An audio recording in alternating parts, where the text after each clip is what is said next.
Dumating na ang HMNZS Altiro sa Maynila at hindi natin mapigil ang mag-isip na baka ito'y isang palatandaan ng mga napakagandang bagay na darating. Kaya kuha na ng kape at simulan natin ang usapang nakakakabahala. Una sa lahat, bigyan natin ng mainit na pagtanggap ang HMNZS Altiro habang dumadaong sa Maynila. Ang gandang barko na ito ay talagang nag-iwan ng malalim na impresyon. Hindi namin maiwasang isipin na baka ito'y isang senyales ng mga kahangahangang pangyayari na darating sa Philippine Navy. Kaya hawak kamay at inaasahan natin ang mga susunod na pasabog.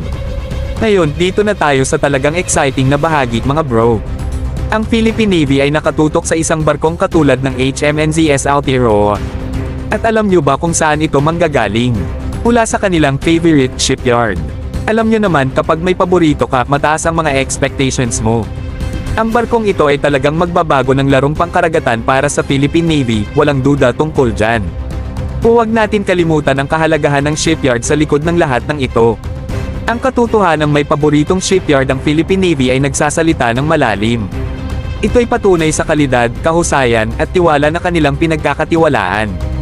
Kapag ang paborito mong shipyard ang kasama, alam mong may kakaibang bagay na darating.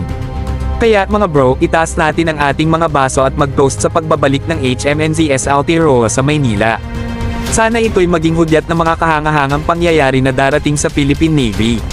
Lahat tayo'y nangangarap at umaasa sa balitang darating tungkol sa kanilang bagong barko at walang duda na ito'y magiging isang puwersa na dapat katakutin. At yan na ang ating video para sa araw na ito, mga bro. Huwag kalimutang mag-like, mag-subscribe sa ating channel at mag-iwan ng komento sa ibaba upang ibahagi ang inyong mga saloobin tungkol sa pagbisita ng HMNZS Altiro at sa bagong barko ng Philippine Navy.